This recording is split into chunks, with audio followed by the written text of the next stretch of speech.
ਅੰਮ੍ਰਿਤਸਰ ਸਾਹਿਬ ਦੀ ਪਵਿੱਤਰ ਧਰਤੀ ਅੰਮ੍ਰਿਤਸਰ ਸਾਹਿਬ ਦੇ ਇਨਕਲਾਬੀ ਲੋਕ और ਵੱਖ-ਵੱਖ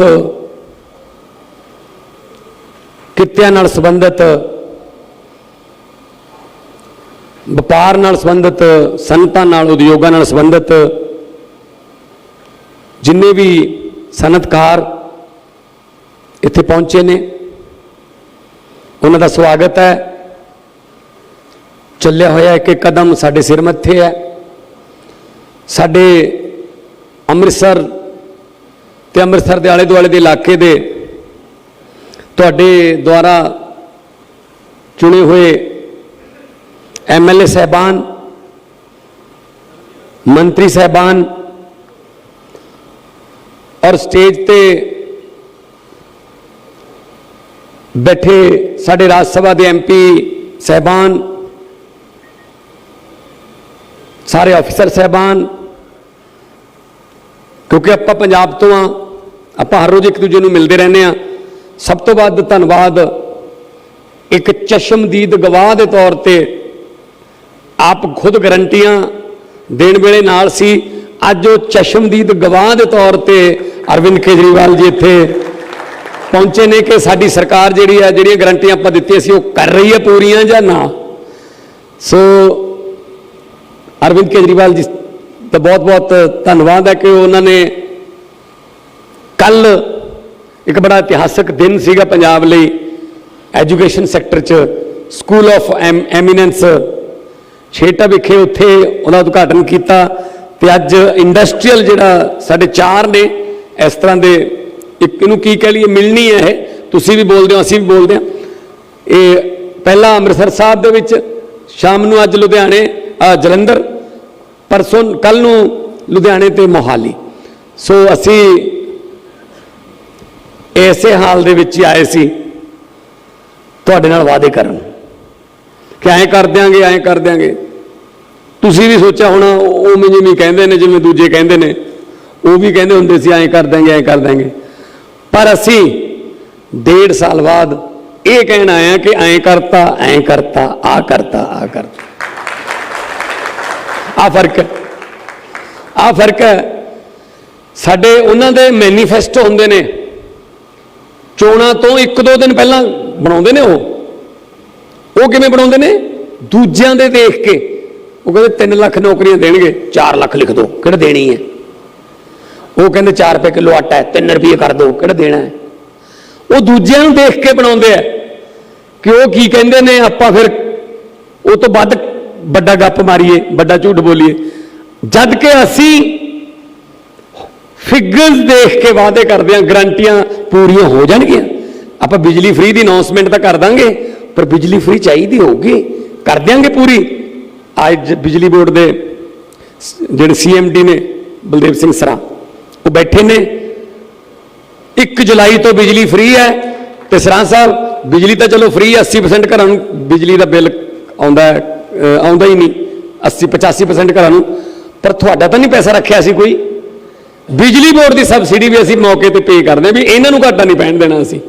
सो ये क्योंकि ये जिहड़ियां पॉलिसीज़ ने ये सानू क्यों आउंदियां ने करनियां, ये दूजियां नू क्यों नहीं आउंदियां सी। उन्हां दे जिहड़े प्रधान ने ना वो पॉलिटिशियन ने, जिहड़े साडे प्रधान ने ये IRS अफसर ने, ये अपना इनकम टैक्स के कमिश्नर रहे ने। इन्होंने पता है ना इनकम टैक्स तो बाद तुहानूं तो वध पता होगा इनकम टैक्स बारे। इनकम टैक्स वालियां नूं पता हुंदा ना पैसा लियाउणा कित्थों है ते लाउणा कित्थे है, जब पैसा आउंदा कित्थे है तो लगदा कित्थे है। सो इस करके असी वादे उही करते हैं जिहड़े पूरे कर सकीए।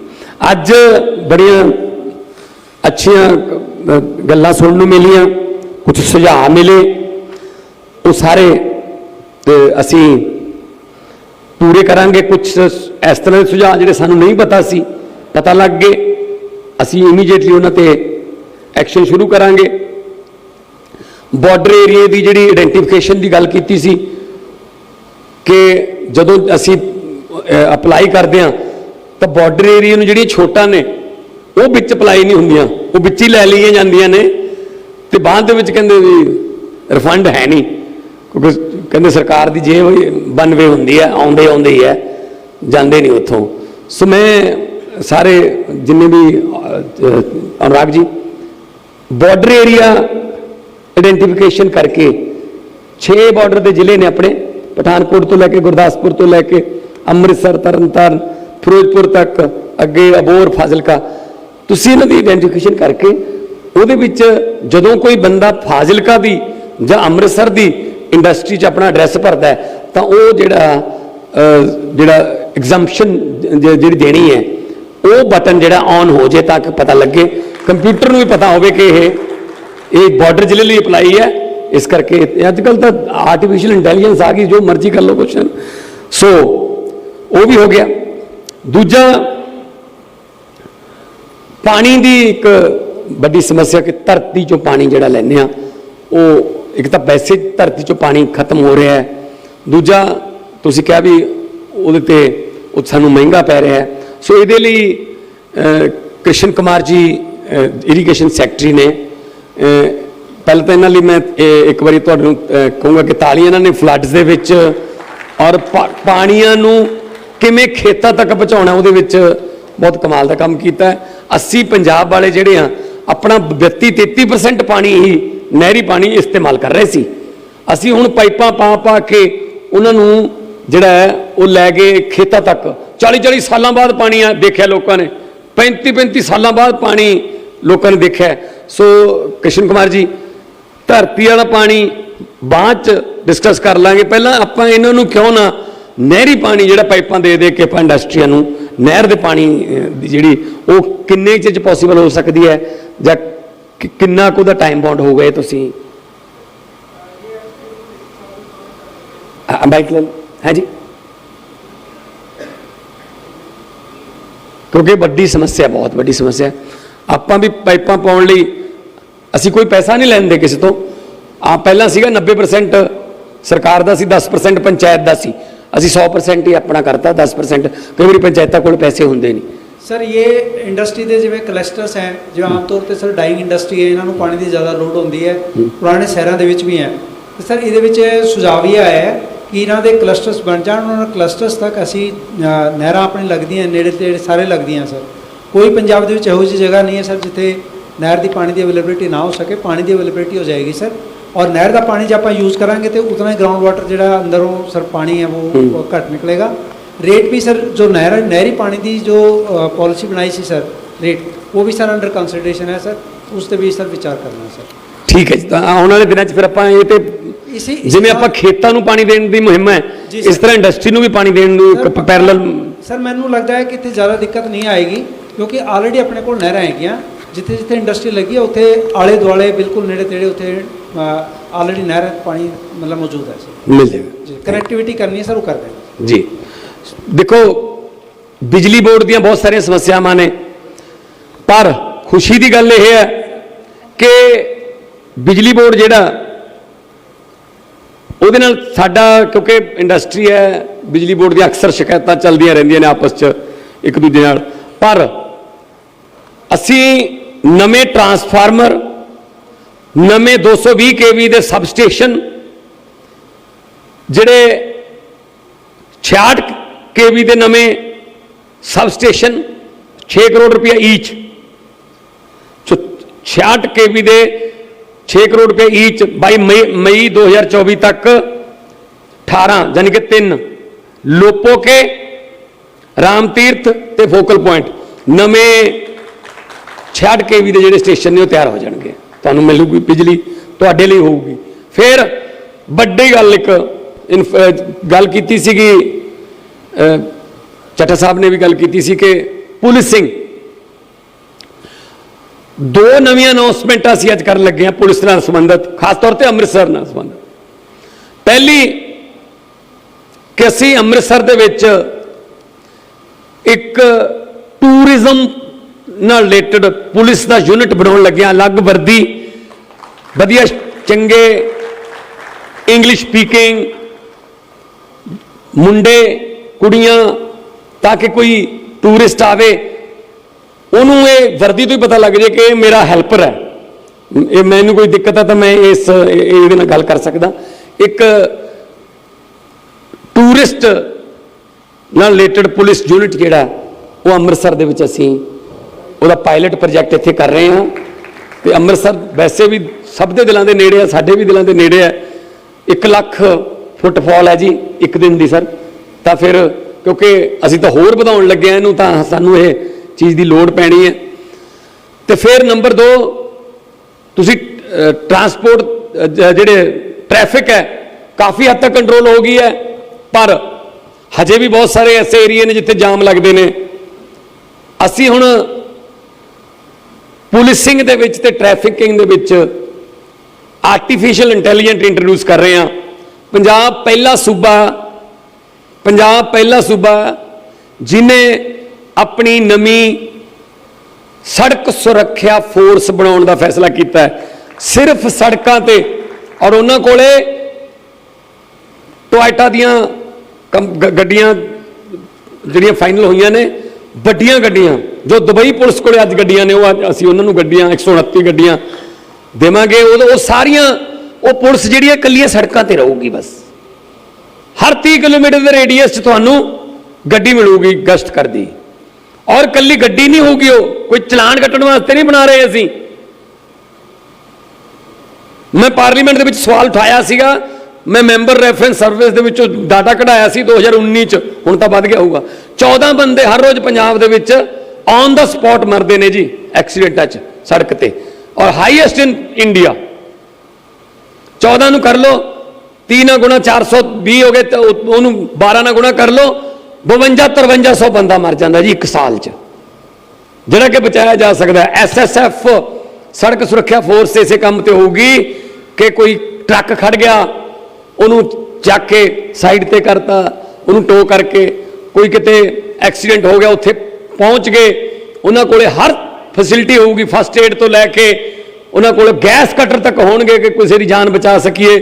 ਸੋ ਇਸ ਕਰਕੇ ਜੇ ਆਪਾਂ ਪਹਿਲੇ ਸਾਲ 'ਚ 50% ਤੇ ਵੀ ਲਾਇਆ, 2500 ਬੰਦੇ ਦੀ ਜਾਨ ਬਚ ਜੂਗੀ ਜੀ। ਇਹ ਤੋਂ ਵੱਡਾ ਪੁੰਨ ਕੀ ਹੋ ਸਕਦਾ ਜੀ। ਸੋ ਉਹ ਅਸੀਂ ਵਰਦੀ ਵਗੈਰਾ ਫਾਈਨਲ ਹੋ ਗਈ, ਗੱਡੀਆਂ ਦੇ ਆਰਡਰ ਚਲੇ ਗਏ, ਬਸ ਅੱਗੇ ਲਾਂਚਿੰਗ ਹੀ ਆ ਬਸ ਹੁਣ ਤਾਂ। ਔਰ ਵਧੀਆ ਨੌਜਵਾਨ ਮੁੰਡੇ ਕੁੜੀਆਂ ਉਹ SSF ਦੇ ਵਿੱਚ ਸੜਕ ਤੇ ਤੁਹਾਨੂੰ ਕੋਈ ਦਿੱਕਤ ਆਵੇ ਤਾਂ ਤੁਸੀਂ ਪਾਓਗੇ ਕਿ ਤੁਹਾਡੇ 2-3 ਮਿੰਟ ਦੇ ਜਿਹੜਾ ਰੇਡੀਅਸ ਦੇ ਵਿੱਚ ਹੀ ਕੋਈ ਨਾ ਕੋਈ ਪੁਲਿਸ ਤੁਹਾਡੀ ਹੈਲਪ ਕਰਨ ਲਈ ਆਊਗਾ। ਬਾਕੀ ਇੰਡਸਟਰੀ ਜਿਹੜੀ ਹੈ, ਮੈਂ ਇਹ ਮੰਨਦਾ ਹੁੰਦਾ ਕਿ ਇਹ ਇੰਡਸਟਰੀ ਜਿਹੜੀ ਹੈ ਅੰਨਦਾਤਾ ਹੈ, ਕਿੰਨੇ ਹਜ਼ਾਰਾਂ ਬੰਦੇ ਕੰਮ ਕਰਦੇ ਆ। ਜੇ ਇੰਡਸਟਰੀ ਵਿਸ਼ਵਾਸ ਪ੍ਰਗਟ ਕਰਦੀ ਹੈ ਤੁਹਾਡੇ 'ਚ, ਇਹ ਤੁਹਾਡੇ ਲਈ ਖਾਸ ਤੌਰ ਤੇ ਤੁਹਾਡੀ ਪੋਲੀਟੀਕਲ ਪਾਰਟੀ ਜਾਂ ਸਰਕਾਰ ਦੇ ਵਿੱਚ ਜੇ ਵਿਸ਼ਵਾਸ ਪ੍ਰਗਟ ਕਰਦੇ ਆ ਨਾ ਇੰਡਸਟਰੀਲਿਸਟ, ਇਹ ਤੋਂ ਵੱਡਾ ਕੋਈ ਇਨਾਮ ਨਹੀਂ ਹੋ ਸਕਦਾ। ਕਿਉਂਕਿ ਇੰਡਸਟਰੀਲਿਸਟ ਵਿਸ਼ਵਾਸ ਕਦੋਂ ਕਰਦਾ? ਇੰਡਸਟਰੀਲਿਸਟ ਵਿਸ਼ਵਾਸ ਉਦੋਂ ਕਰਦਾ ਸਭ ਤੋਂ ਲੇਟ ਆ ਉਹ, ਪਰ ਕਿਉਂਕਿ ਉਹਨੂੰ ਪੰਗੇ ਬਹੁਤ ਪੈਂਦੇ ਆ ਨਾ। ਇੰਡਸਟਰੀਲਿਸਟ ਵਿਸ਼ਵਾਸ ਉਦੋਂ ਕਰਦਾ ਜਦੋਂ ਉਹਨੂੰ ਕਰਪਸ਼ਨ ਫਰੀ ਮਾਹੌਲ ਮਿਲ ਜੇ। ਇੰਡਸਟਰੀਲਿਸਟ ਵਿਸ਼ਵਾਸ ਉਦੋਂ ਕਰਦਾ ਜਦੋਂ ਜਿਹੜੇ ਸੂਬੇ 'ਚ ਲਾਅ ਐਂਡ ਆਰਡਰ ਦੀ ਹਾਲਤ ਜਿਹੜੀ ਹੈ ਉਹ ਪਰਫੈਕਟ ਹੋਵੇ। ਇੰਡਸਟਰੀਲਿਸਟ ਵਿਸ਼ਵਾਸ ਉਦੋਂ ਕਰਦਾ ਜਦੋਂ ਉਹਨੂੰ ਇਹ ਲੱਗੇ ਕਿ ਮੈਨੂੰ ਮੇਰੇ ਫੈਕਟਰੀ ਜਾਣ ਵੇਲੇ ਤੇ ਘਰ ਜਾਣ ਵੇਲੇ ਪ੍ਰਾਊਡ ਫੀਲ ਹੁੰਦਾ, ਮੈਨੂੰ ਸਰਕਾਰ ਮੈਨੂੰ ਟੈਕਸ ਦਾਤਾ ਕਹਿੰਦੀ ਹੈ, ਨਾ ਕਿ ਮੈਨੂੰ ਚੋਰ ਕਹਿੰਦੀ ਹੈ। ਆਮ ਤੌਰ ਤੇ ਚੋਰ ਕਿਹਾ ਜਾਂਦਾ ਰਹਿੰਦਾ ਇੰਡਸਟਰੀਲਿਸਟ ਵਿਸ਼ਵਾਸ। ਸੋ ਜਦੋਂ ਕਿਤੇ ਕੋਈ ਸਵਾਲ ਉੱਠਦਾ ਹੈ, ਕਹਿੰਦੇ ਪੰਜਾਬ 'ਚ ਲਾਅ ਐਂਡ ਆਰਡਰ, ਸਭ ਤੋਂ ਵੱਡਾ ਜਵਾਬ ਇੰਡਸਟਰੀਅਲਿਸਟ ਦਿੰਦੇ ਨੇ। ਉਹ ਕਹਿੰਦੇ ਭਾਈ ਅਸੀਂ ਤਾਂ ਸਾਰਾ ਯੂਪੀ ਉਧਰੋਂ ਮੱਧ ਪ੍ਰਦੇਸ਼ ਛੱਡ ਕੇ ਪੰਜਾਬ 'ਚ ਆ ਗਏ। ਟਾਟਾ ਸਟੀਲ ਵਾਲੇ 2600 ਕਰੋੜ ਰੁਪਇਆ ਲਾ ਰਹੇ ਨੇ, ਆਫਟਰ ਜਮਸ਼ੇਦਪੁਰ ਸੈਕੰਡ ਬਿਗੇਸਟ ਹੋਊਗਾ ਉਹਨਾਂ ਦਾ, ਤੇ ਉਹ ਐਵੇਂ ਹੀ ਆ ਗਏ। ਫਿਰ ਉਹ ਭਾਈ ਦੇਖ ਕੇ ਆਉਂਦੇ, ਇੰਡਸਟਰੀਅਲਿਸਟ ਦੇਖ ਕੇ ਆਉਂਦਾ ਕਿ ਇੱਥੇ ਮੇਰਾ ਪੈਸਾ ਸੇਫ ਹੈ ਜਾਂ ਨਹੀਂ। ਹੁਣ ਮਨੀਪੁਰ 'ਚ ਇੰਡਸਟਰੀ ਲੱਗ ਜੂਗੀ ਜੀ, ਜਿਸ ਕਿਸਮ ਦੀ ਨਫ਼ਰਤ ਫੈਲ ਗਈ ਉੱਥੇ।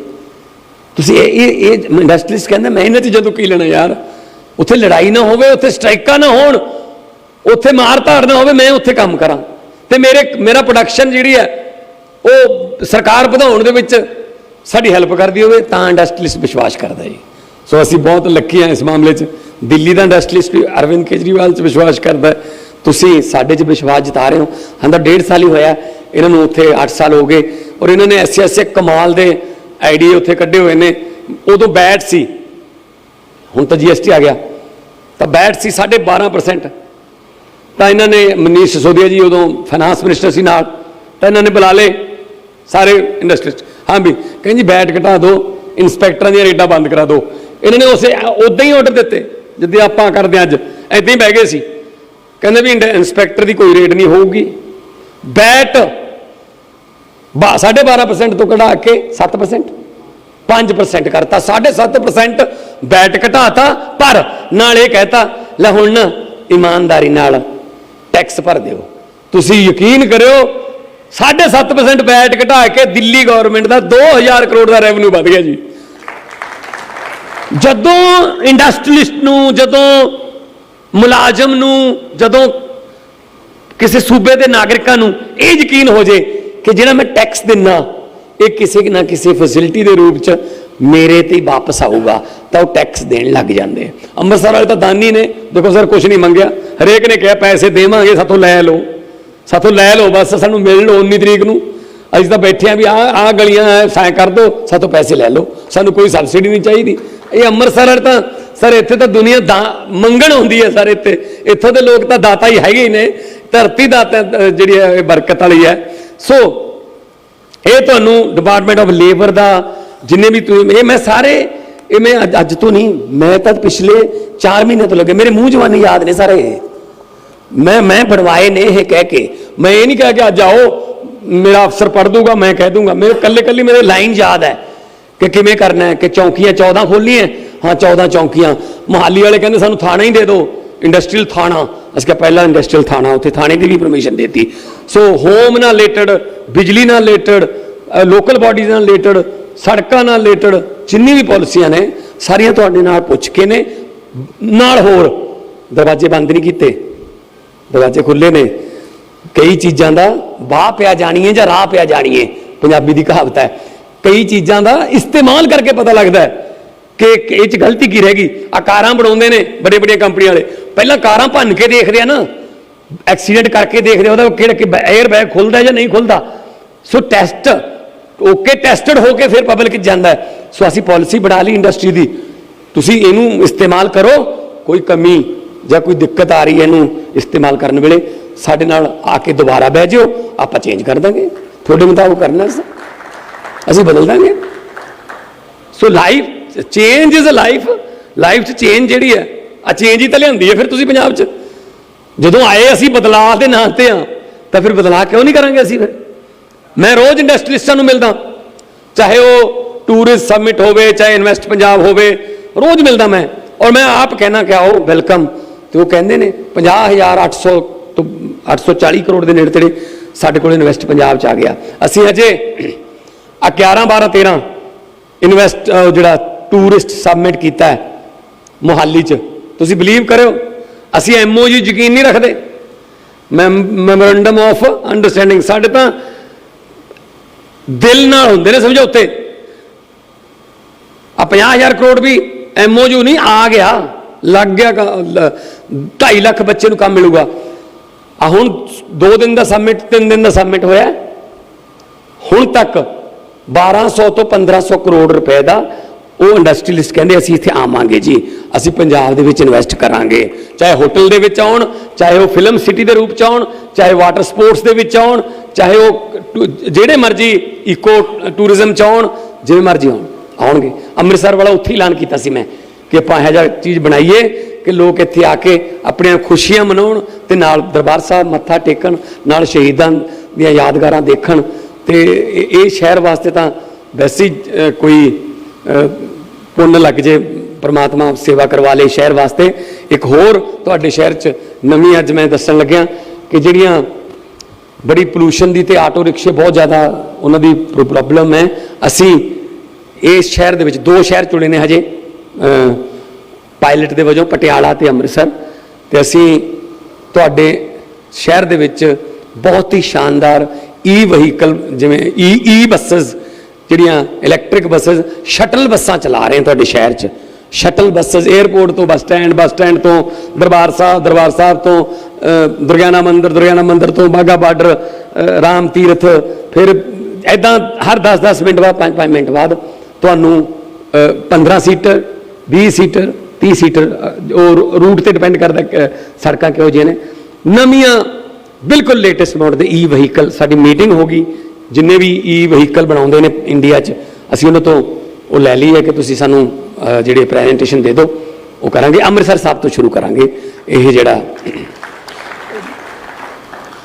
ਸੋ ਬਾਕੀ ਉਹ ਤੁਹਾਡੀ ਮੰਗ ਜਿਹੜੀ ਹੈ, ਕੁਝ ਰਹਿ ਵੀ ਗਈਆਂ, ਕੁਝ ਟਾਈਮ ਬਾਉਂਡ ਹੋ ਜਾਣਗੀਆਂ ਕਿ ਮੈਂ ਮਿਲ ਕੇ ਜਦੋਂ ਮਰਜ਼ੀ ਮਿਲ ਲਿਓ, ਗੱਲ ਕਰ ਲਾਂਗੇ। ਤੇ ਮੇਰੇ ਕੋਲ ਇੱਕ ਇੰਡਸਟਰੀਲਿਸਟ ਆਏ, ਉਹ ਕਹਿੰਦੇ ਜੀ ਮੈਂ ਇੰਨੇ ਪੈਸੇ ਲਾਉਣੇ ਚਾਹੁੰਦਾ, ਇੰਨਾ ਰੋਜ਼ਗਾਰ ਦੇ ਦੂੰਗਾ। ਪਹਿਲਾਂ ਵੀ ਮੈਂ ਦੂਜੀਆਂ ਗੌਰਮੈਂਟਾਂ ਨੂੰ ਮਿਲਿਆ ਸੀ, ਪਰ ਮੈਨੂੰ ਸਰਕਾਰ ਵੱਲੋਂ ਸਪੋਰਟ ਨਹੀਂ ਮਿਲੀ।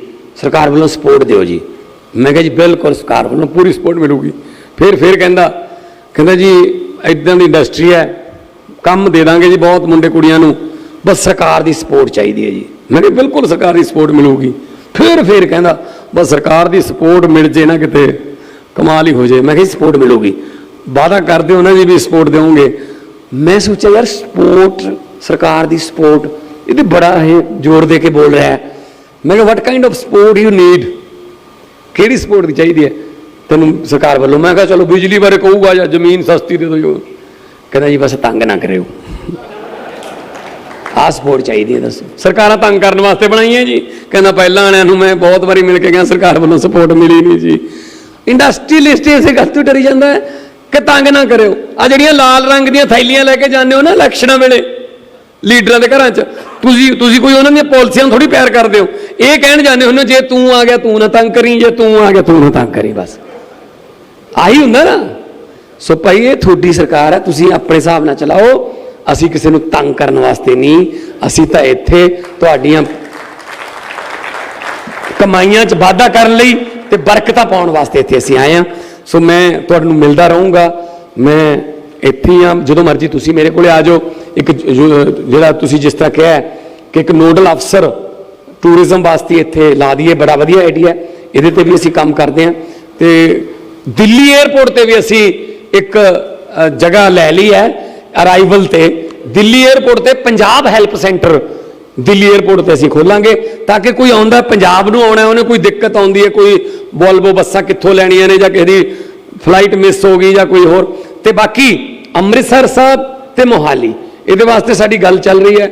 ਇੱਥੋਂ ਅੰਮ੍ਰਿਤਸਰ ਸਾਹਿਬ ਤੋਂ ਸਿੱਧੀਆਂ ਟੋਰਾਂਟੋ ਜਾਂ ਸਿੱਧੀਆਂ ਜਿਹੜਾ ਵੈਸਟਰਨ ਵਰਲਡ ਹੈ, ਜਿਹਦੇ 'ਚ ਲੰਡਨ ਵੀ ਹੈ ਜਾਂ ਜਿਹਦੇ ਵਿੱਚ ਸ਼ਿਕਾਗੋ ਜਾਂ ਨਿਊਯਾਰਕ ਹੈ ਜਾਂ ਕੈਲੀਫੋਰਨੀਆ, ਅਸੀਂ ਇਨ ਟੱਚ ਹਾਂ ਏਵੀਏਸ਼ਨ ਮਿਨਿਸਟਰੀ ਨਾਲ ਕਿ ਸਾਨੂੰ ਇੱਥੋਂ ਕਿਤੇ ਇੰਟਰਨੈਸ਼ਨਲ ਫਲਾਈਟਾਂ ਮਿਲ ਜਾਣ, ਸਾਡੇ ਬਾਰੇ ਨਿਆਰੇ ਹੋ ਜਾਣੇ ਆ। ਅਸੀਂ ਪਹਿਲਾਂ ਹੀ ਜਿਹੜਾ ਅੰਮ੍ਰਿਤਸਰ ਸਾਹਿਬ ਜਿਹੜਾ ਗੁਰੂਆਂ ਦੀ ਬਰਕਤ ਵਾਲੀ ਧਰਤੀ ਹੈ, ਜੇ ਸਾਡਾ ਇਹ ਸੈਲੀਬ੍ਰੇਸ਼ਨ ਪੁਆਇੰਟ ਹੋ ਗਿਆ, ਇਹ ਸਾਡੇ ਈ ਵਹੀਕਲਸ ਹੋ ਗਏ, ਇੰਟਰਨੈਸ਼ਨਲ 에ਅਰਪੋਰਟ ਹੋ ਗਏ, ਆ ਹੋਟਲ 'ਚ ਭਾਈ ਸਾਹਿਬ ਕਹਿੰਦੇ ਸੀ ਅਸੀਂ 500 ਕਰੋੜ 700 ਕਰੋੜ ਰੁਪਇਆ ਹੋਟਲ ਇੰਡਸਟਰੀ 'ਚ। ਤਾਂ ਅੰਮ੍ਰਿਤਸਰ ਸਾਹਿਬ ਜਿਹੜਾ ਹੈ ਉਹ ਤਾਂ ਫਿਰ ਦੁਨੀਆ ਦੇ ਨਕਸ਼ੇ ਤੇ। ਪਹਿਲਾਂ ਵੀ G20 ਅਸੀਂ ਅੰਮ੍ਰਿਤਸਰ ਦੇ ਵਿੱਚ ਰੱਖਿਆ ਤਾਂ ਕਿ ਪਤਾ ਲੱਗੇ ਕਿ ਸਾਡਾ ਜਿਹੜਾ ਕਲਚਰ ਕੀ ਹੈ। ਬੜਾ ਖੁਸ਼ ਗਏ ਸਾਰੇ ਮੁਲਕਾਂ ਵਾਲੇ ਜਿਹੜੇ ਦੋ GST ਇੱਥੇ ਹੋਏ ਸੀ, ਐਜੂਕੇਸ਼ਨ ਅਤੇ ਲੇਬਰ ਦੇ। ਸੋ ਤੁਹਾਡਾ ਸਹਿਯੋਗ ਪਿਆਰ ਹਮੇਸ਼ਾ ਨਾਲ ਬਣਿਆ ਰਹੇ। ਬਹੁਤ ਬਹੁਤ ਤੁਹਾਡਾ ਧੰਨਵਾਦ, ਤੁਸੀਂ ਪਿਆਰ ਸਤਿਕਾਰ ਨਾਲ ਸੁਣਿਆ। ਤੇ ਬਾਕੀ ਜੋ ਵੀ, ਕਿਉਂਕਿ ਜਿੱਥੇ ਸਮੱਸਿਆ ਹੁੰਦੀ ਹੈ ਉੱਥੇ ਹੱਲ ਹੁੰਦਾ, ਤਾਂ ਜੇ ਕੋਈ ਸਮੱਸਿਆ ਵੀ ਹੈਗੀ ਹੈ ਤਾਂ ਨਾਲ ਹੱਲ ਵੀ ਜ਼ਰੂਰ ਨਾਲ ਲੈ ਕੇ ਆਇਓ ਕਿ ਹਾਂ ਇਹਦਾ ਕਰ ਸਕਦੇ ਹਾਂ, ਕਰ ਸਕਦੇ ਹੋਏ ਤਾਂ ਜ਼ਰੂਰ ਕਰਾਂਗੇ। ਬਹੁਤ ਬਹੁਤ ਧੰਨਵਾਦ, ਬਹੁਤ ਬਹੁਤ ਮਿਹਰਬਾਨੀ। ਥੈਂਕ ਯੂ ਸਰ, ਬਹੁਤ ਬਹੁਤ ਧੰਨਵਾਦ ਮਾਨਯੋਗ ਮੁੱਖ ਮੰਤਰੀ ਪੰਜਾਬ ਸਰਕਾਰ ਜੀ ਦਾ। ਹੁਣ ਮੈਂ ਬੇਨਤੀ ਕਰੂੰਗਾ ਅੱਜ ਦੇ chief guest Shri Arvind Kejriwal ji, honourable chief minister of Delhi, to come and grace ਦੀ ਓਕੇਜ਼ਨ। ਸਰ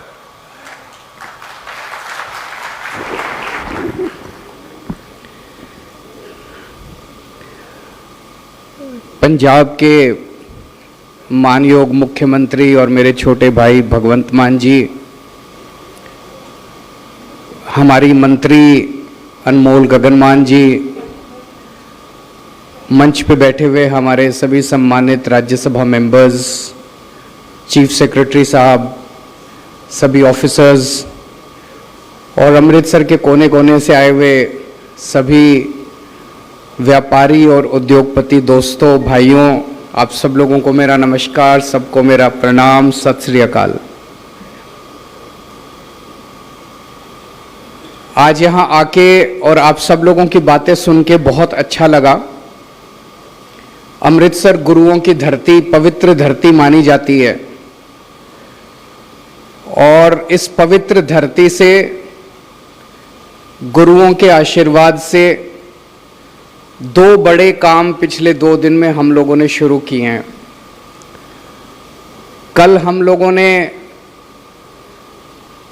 पंजाब का पहला स्कूल ऑफ एमिनेंस शुरू किया, मतलब एक सरकारी स्कूल शुरू किया, शानदार सरकारी स्कूल। आप सब लोग भी ज़रूर उसको देख के आइएगा, आपको यकीन नहीं होगा कि सरकारी स्कूल ऐसा हो सकता है।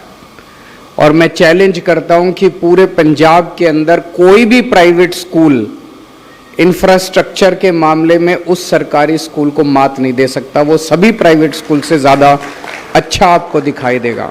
उसमें सभी किस्म की फैसिलिटीज़ हैं, शानदार क्लासरूम्स हैं, ई बोर्ड हैं, स्मार्ट क्लासरूम्स हैं, सारे स्पोर्ट्स फैसिलिटीज़ हैं।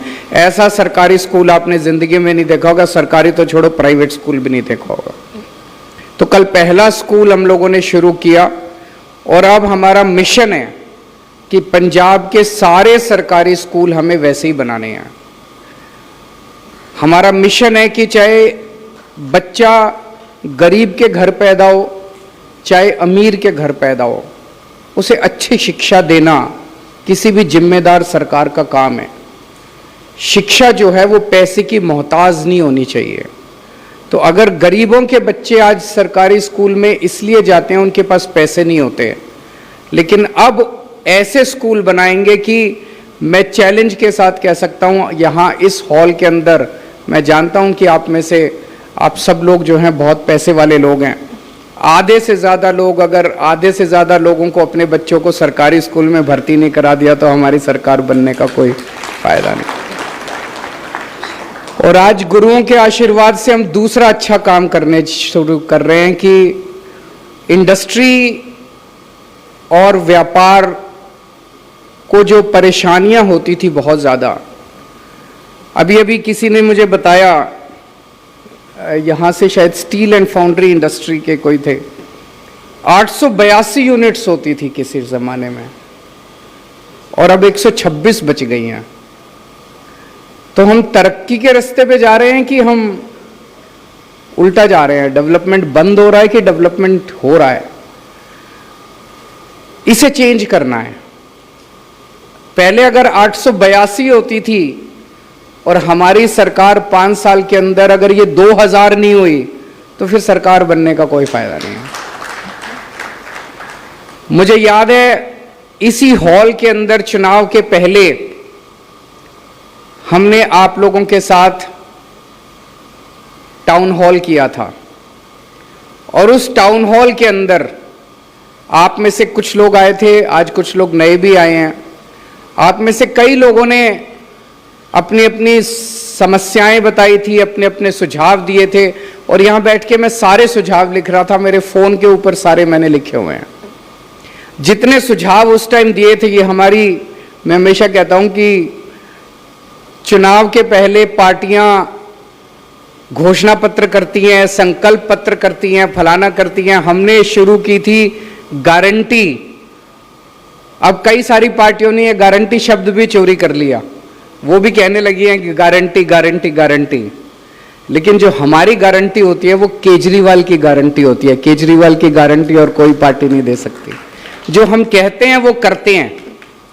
आज हम आप लोगों के बीच में ये कहने के लिए आए हैं कि जो जो गारंटी हम लोगों ने दी थी इंडस्ट्री को लेके, उनमें से कई सारे वादे हमने पूरे किए हैं और उससे भी बहुत ज़्यादा किया है। पिछले 1-1.5 महीने पहले सारे अखबारों के अंदर एडवर्टाइजमेंट्स निकाल के और अलग अलग तरीके से फ़ोन नंबर जारी करके, तरह व्हाट्सएप नंबर जारी करके इंडस्ट्री से उनकी समस्याएं पूछी गई। आप लोगों में मैं भी नोट कर रहा था, 3 किस्म की मोटी मोटी समस्याएं देखी। इंडिविजुअल प्रॉब्लम्स, जैसे अभी किसी ने कहा जी हमारी तो इंडस्ट्री मध्य प्रदेश जा रही थी, मैंने अपने पिताजी को कहा कि एक मौका पंजाब में करके देखते हैं, और फिर मेरा बिजली का कनेक्शन मिल गया। इंडिविजुअल प्रॉब्लम्स बहुत लोगों की थी, वो इंडिविजुअल प्रॉब्लम सॉल्व हुई। इंफ्रास्ट्रक्चर की प्रॉब्लम्स, यहाँ पे फोकल पॉइंट के अंदर सड़कें नहीं है, उनकी समस्याएं थी। मान साहब ने अभी ऑन द स्पॉट आपके लिए 14 करोड़ या 18 करोड़ रुपए सैंक्शन कर दिए। वहाँ पे दरबार साहब के आसपास उन्होंने बताया कि जो सड़कें हैं वो खराब हैं, वो सारी सड़कें बनेंगी। मान साहब ने प्रॉमिस किया, और अभी अभी मैं बैठा था, हमारे राज्यसभा के एमपी हैं, ये बता रहे हैं 50 लाख रुपए इन्होंने ऑलरेडी सैंक्शन कर दिया आसपास की सड़कें रिपेयर कराने के लिए, लेकिन पैसे की कमी नहीं होने देंगे, आप चिंता मत करना। किसी ने बताया कि वहाँ पे जो आपने बताया कि जो बड़े बड़े फोकल पॉइंट की तो बात करते हैं, लेकिन जो छोटे व्यापारी हैं वहाँ पे उनके सड़कें नहीं बनाई जाती, वो भी सड़कें बनाएंगे। तो दूसरी समस्या निकल के आई कि इंफ्रास्ट्रक्चर की प्रॉब्लम है। इंफ्रास्ट्रक्चर के लिए कई सारे प्रोजेक्ट्स आज अनाउंस किए गए हैं। तीसरी किस्म की समस्याएं निकल के आई कि सिस्टमिक प्रॉब्लम्स हैं, सिस्टम की समस्याएं हैं, गलत पॉलिसीज बनी हुई हैं, उन पॉलिसीज को ठीक करना है, उसको भी ठीक करेंगे। अभी तक जब भी इंडस्ट्री की बात करते थे, एक ही चीज सुनने में आती थी कि कितना बाहर से इन्वेस्टमेंट आ रहा है, कितना बाहर से इन्वेस्टमेंट आ रहा है। वो तो इंपॉर्टेंट है, लेकिन किसी ने सही कहा कि बाहर के इन्वेस्टमेंट को तो बाद में देख लेना, पहले अपनी इंडस्ट्री तो बचा लो। अगर हमारी इंडस्ट्री नहीं बचेगी तो बाहर का इन्वेस्टमेंट का क्या फायदा। और सबसे बड़े ब्रांड एम्बेसडर्स तो आप ही लोग हैं। कोई अगर बाहर से इंडस्ट्री लगाने आएगा तो सबसे पहले तो आप ही से पूछेगा कि भाई साहब क्या माहौल है यहाँ पे, अच्छा माहौल है, खराब माहौल है, मैं पैसा लगाऊं यहाँ पे। और आप कहोगे नहीं जी बहुत खराब माहौल है, मत आना, तो कोई भी बाहर से पैसा नहीं आ सकता। तो एक भगवंत मान साहब ने बड़ा अच्छा काम किया। मैंने ये देखा है कि हर स्टेट के अंदर बड़े बड़े प्रोग्राम्स होते हैं, फलाने स्टेट में ये वो बड़े बड़े, और इतने बड़े एक प्रोग्राम करते हैं कि इन्वेस्ट करो। बाहर से बड़े बड़े सारे अंबानी, अडानी, फलाना ढिमका सारे बड़े बड़े उद्योगपतियों को बुलाते हैं इन्वेस्ट करने के लिए। फिर अगले दिन अखबारों के फ्रंट पेज पे खबरें छपवाई जाती हैं, फुल पेज ऐड छपते हैं, 3 लाख 4 लाख करोड़ रुपए के एमओयू साइन हो गए। और मैंने देखा एक भी एमओयू जो है वो इन्वेस्टमेंट में कन्वर्ट नहीं होता। भगवंत मान ने एक बड़ा इंटरेस्टिंग काम किया जो मैं देख रहा था पिछले 1 साल से बड़े क्लोजली। इन्होंने इस तरह का कोई नौटंकी नहीं की। मैं इसको नौटंकी बोलूंगा क्योंकि आते हैं, सारा मीडिया आता है, 2 दिन की प्रोग्राम होते हैं, देश भर के बड़े बड़े लोग आते हैं, एमओयू साइन होते हैं, पैसा एक नहीं आता, जॉब एक नहीं मिलता, टैक्स एक नहीं आता। इन्होंने देश में जाके, ये हैदराबाद गए, चेन्नई गए, बॉम्बे गए, बेंगलोर गए, वहां इन्होंने जाके 1-to-1 मीटिंग करी इंडस्ट्रियलिस्ट्स के साथ। एक इंडस्ट्रियलिस्ट के साथ जब आप बंद कमरे में 1-to-1 मीटिंग करते हो तब वो आपको बताता है कि मेरी क्या इन्वेस्टमेंट मैं कर सकता हूं और मेरी क्या प्रॉब्लम्स हैं, सरकार से मेरी क्या एक्सपेक्टेशंस हैं। वो जो मीटिंग्स हैं वो एक्चुअल इन्वेस्टमेंट्स में कन्वर्ट हो रही हैं। ये कोई छोटी बात नहीं है कि अभी हमारी 1.25 साल हुए हैं हमारी सरकार बने हुए, 1.5 साल हुआ है सरकार बने हुए। इस 1.5 साल के अंदर अगर 50,000 करोड़ रुपए की इन्वेस्टमेंट शुरू हो गई है, नारियल फूट गए हैं, जमीनें खरीद ली गई हैं, इन्वेस्टमेंट ये एमओयू नहीं है, ये वो फर्जी वाले एमओयू नहीं है, ये असली वाली इन्वेस्टमेंट है। 50,000 करोड़ रुपए की इन्वेस्टमेंट अगर कोई सरकार 1.5 साल के अंदर ला रही है, ये बहुत बड़ी अचीवमेंट है, बहुत बड़ी अचीवमेंट है। लेकिन जब हम ये डिस्कस कर रहे थे, मैं और भगवंत मान साहब की 50,000 करोड़ की इन्वेस्टमेंट आ रही है, मैं अभी देख रहा था, it will create 2,86,000 jobs, 2,86,000 jobs create होंगे। अभी इन्होंने 35,000 36,000 जॉब्स तो ऑलरेडी दे दिए सरकारी महकमे में, लेकिन ये इंडस्ट्री जब लग जाएंगी, टाटा स्टील लगेगा और दूसरी कई सारी इंडस्ट्रीज आ रही हैं, ये जब इंडस्ट्रीज लग जाएंगी, ये 2,86,000 जॉब्स क्रिएट करेंगी। आज सबसे बड़ी प्रॉब्लम तो इसी हमारे पंजाब में नशा इसीलिए तो है कि जॉब्स नहीं है हमारे यूथ के पास। जो लड़का सवेरे नौकरी पे जाके शाम को घर आएगा, सवेरे व्यापार में जाके शाम को, वो नशा थोड़ी करेगा, उसके पास तो टाइम ही नहीं है। आज नशा इसलिए कर रहे हैं, बेरोजगारी है, इसी से बेरोजगारी खत्म हो गई।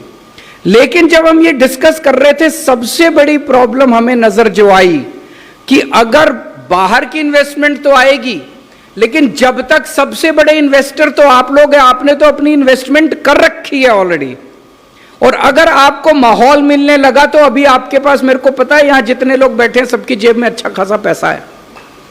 अगर आपको अच्छा माहौल मिल गया तो जितनी इन्वेस्टमेंट ये 50,000 करोड़ रुपए बाहर से लाए हैं, आप कम से कम अगर सारे खुश हो गए तो 1,00,000 करोड़ से ज्यादा इन्वेस्टमेंट आप खुद करने की क्षमता रखते हैं।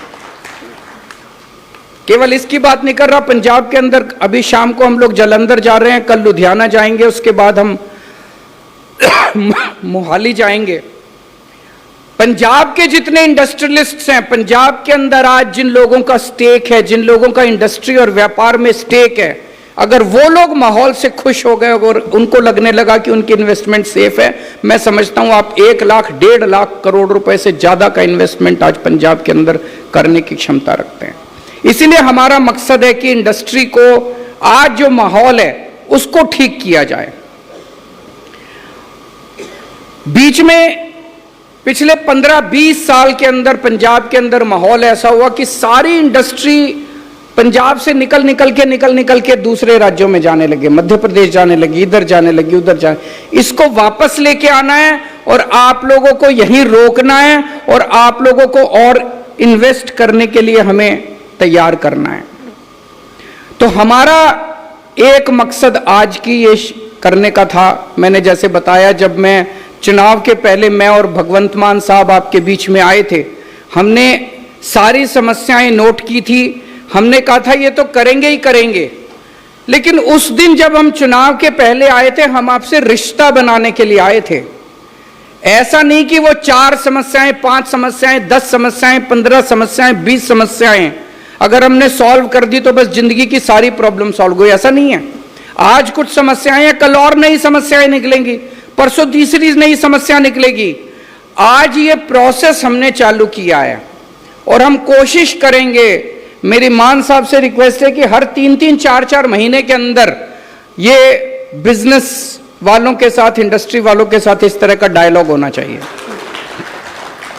मैं अभी देख रहा था, जैसे आपने बताया बासमती राइस की जो प्रॉब्लम है, एक नई प्रॉब्लम क्रिएट हो गई है। एक तरफ पंजाब के अंदर हम पॉलिसी बना रहे हैं कि बासमती राइस ज्यादा उगाओ, बासमती राइस ज्यादा उगाओ, और दूसरी तरफ केंद्र सरकार अगर बासमती राइस एक्सपोर्ट करने के लिए मना कर, बेचेंगे कहां पे हम लोग? तो नई नई प्रॉब्लम्स क्रिएट होंगी और वो नई नई प्रॉब्लम्स क्रिएट होंगी इसी तरह से। एक इन्होंने अभी जैसे चीफ सेक्रेटरी साहब ने कई सारे तरीके अनाउंस किए कि आप सरकार से कैसे मिल सकते हैं, मुख्यमंत्री से कैसे मिल सकते हैं, चीफ सेक्रेटरी से कैसे मिल सकते हैं। दूसरा, 3-3, 4-4 महीने में ऐसे मीटिंग्स होंगी तो आप सब लोगों के साथ, आप सब लोगों को मौका मिलेगा अपनी बातें रखने का। हम लोग नए नए राजनीति में आए हैं, कितनी 10 साल हुए हैं हमारी पार्टी को बने हुए। जब सबसे पहले दिल्ली में सरकार बनी थी, ये सारी दूसरी पार्टी वाले हमारा मजाक उड़ाते थे, कहते थे इनको सरकार चलानी नहीं आती, ये कैसे सरकार चलाएंगे, इनको सरकार चलानी नहीं आती। फिर दिल्ली में हमारी सरकार बनी, शानदार सरकार चल गई, अच्छी सरकार चल गई। हेल्थ के क्षेत्र में रेवोल्यूशन आ गया, एजुकेशन के क्षेत्र में रेवोल्यूशन आ गया, बिजली के क्षेत्र में रेवोल्यूशन आ गया, पानी के क्षेत्र में, कई क्षेत्रों के अंदर शानदार काम चल रहा है दिल्ली के अंदर। दिल्ली के कामों को देख के पंजाब के लोगों ने हमें वोट दे दिया, पंजाब में हमारी सरकार बनी।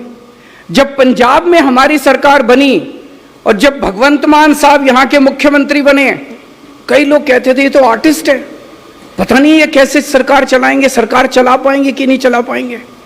आज मुझे आप सब लोगों के मैं स्टेटमेंट सुन रहा था, एक आदमी ने कहा कि अमृतसर का ट्रैफिक की प्रॉब्लम सॉल्व हो गई है।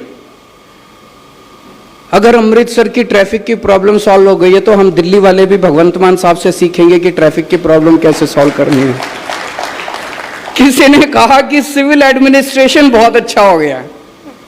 ये ग्रीन स्टैम्प पेपर, इससे बड़ी सिंगल विंडो सिस्टम हो सकता है? बड़ी बड़ी बातें मैंने पूरे देश में सुनी है, बड़े बहुत CII के भी प्रोग्राम अटेंड करे, फिक्की के भी, सब जगह एक ही होता है, हम सिंगल विंडो सिस्टम करेंगे, हम सिंगल विंडो सिस्टम कर, कहीं कोई सिंगल विंडो नहीं होता। मैं सोच रहा था अभी बैठे बैठे, ये ग्रीन स्टैम्प पेपर से ज्यादा इफेक्टिव सिंगल विंडो सिस्टम मैंने तो आज तक नहीं देखा। ये इन्हीं के दिमाग की उपज है। अभी इस, और सबसे बड़ी बात है कि करप्शन खत्म हो गई है, करप्शन खत्म हो गई है। मैं ये नहीं कहूंगा कि नीचे के लेवल पे कई ऐसे क्षेत्र होंगे जहां पे चल रही है। पहले जो एक सिस्टमिक तौर पे नीचे से पैसा चलता था और ऊपर तक मंत्रियों तक और मुख्यमंत्री तक पहुंचता था, अब मंत्री और मुख्यमंत्रियों तक नहीं पहुंचता, अफसरों तक नहीं, नीचे होगा, उसको भी टैकल कर रहे हैं, लेकिन काफी हद तक करप्शन पे लगाम लगी है।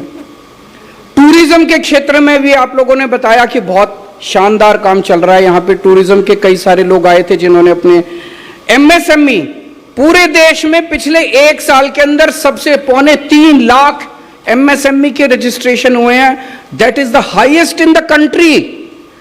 केवल 1.5 साल के अंदर, केवल 1.5 साल के अंदर सबसे, और जबकि 2-3 साल पहले का डेटा है कि MSME कोई यहां लगाना नहीं चाहता था, सारी जो एग्जिस्टिंग MSME है वो उठ के बाहर जा रही थी, और अब नई MSME जो है 3.25 लाख MSME नई रजिस्ट्रेशन यहां पे हुई है।